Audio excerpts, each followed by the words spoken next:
Refugee, Joseph's chapter 34. He is 19 days from home.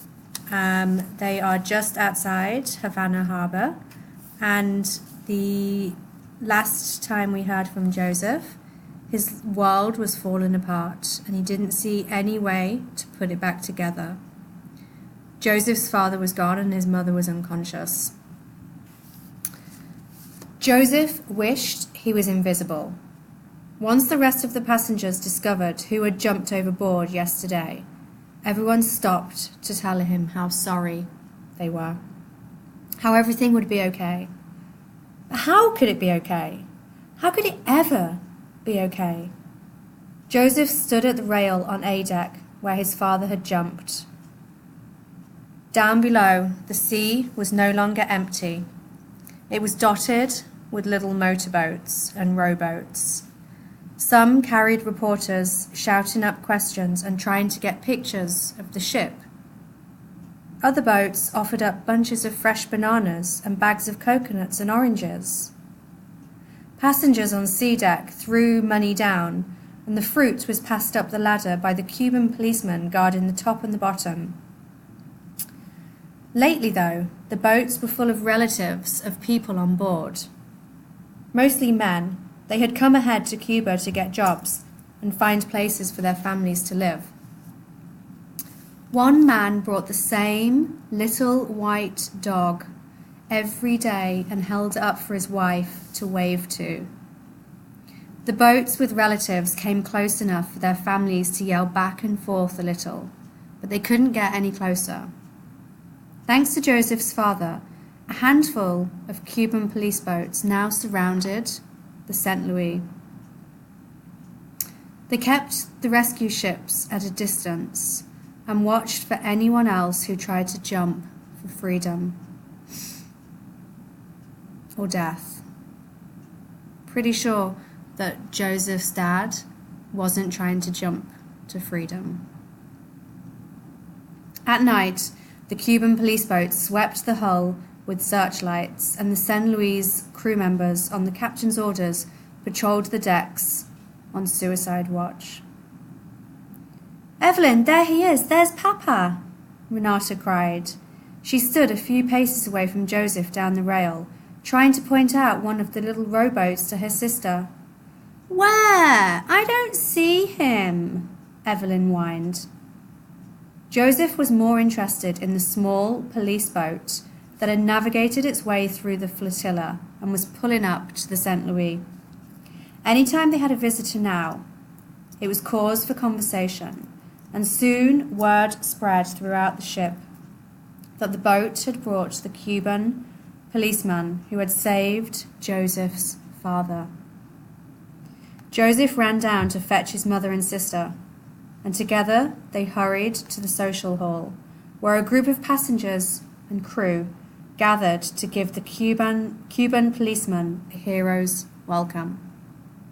They parted for the policeman, cheering and slapping him on the back and shaking hands with him as he went.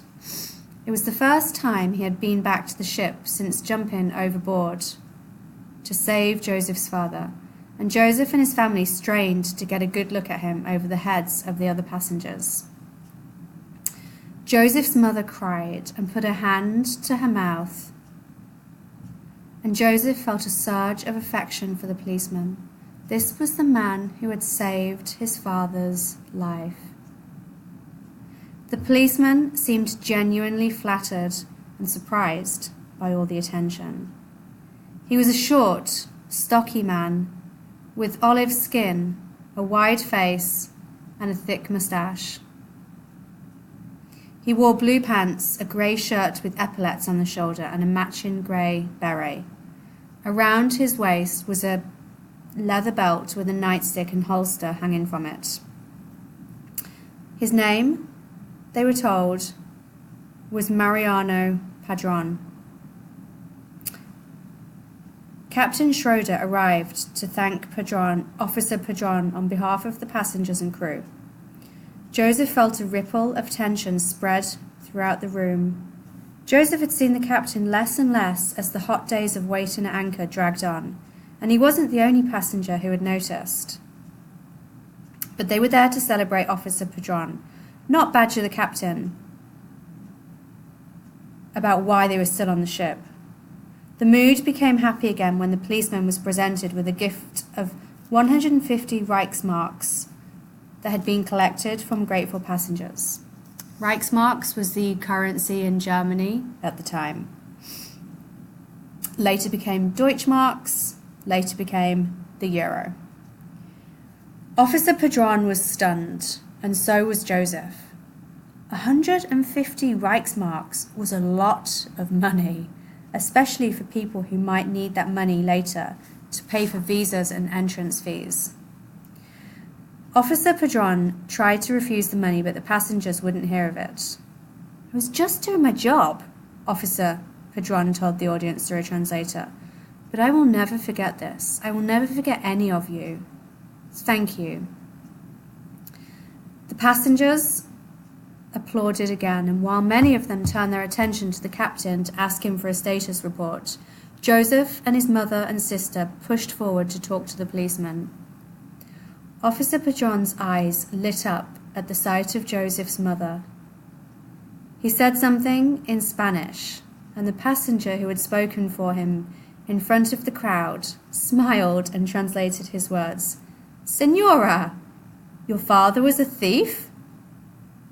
Josef's mother frowned. "A thief? My father? No, I don't understand." "Your father, he must be a thief," Officer Padron said through the translator, "because he stole the stars from the sky and put them in the Senora's eyes." Do you know who else said this? Think back to when Lito, Isabel's grandfather, first saw Amara. He said the same line to Amara. This is a big hint right here. This is the connection that you have all been waiting for. Can you work it out? Josef finally understood. It was some kind of compliment about how pretty she was. His mother smiled politely, but impatiently. "Officer Padron, what about my husband?" she asked. "Is he all right? They won't let me go ashore and see him." The policeman took off his hat. "I am so sorry. So very sorry. Senora Landau, yes? Your husband is alive," he said through the interpreter. "He is in the hospital. He has been..." Officer Padron said something more, but the translator frowned. It was beyond his limited Spanish.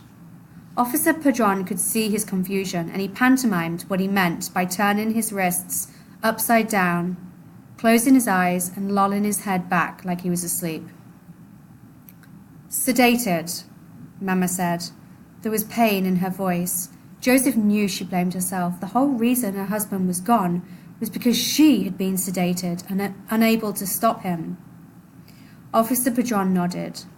"It's not good," he said through the interpreter. "But he will live." Josef's mother took both of the policeman's hands in her own and kissed them. "Thank you, Officer Padron." She spoke in German, but the policeman seemed to understand. He blushed and nodded. Then he spied Ruthie half hidden behind her mother's skirt and knelt down to her. He put his policeman's beret on her head and said something in Spanish, and she smiled.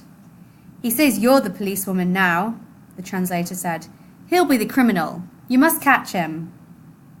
Officer Padron led Ruthie on a merry chase around the room, Ruthie squealing with delight.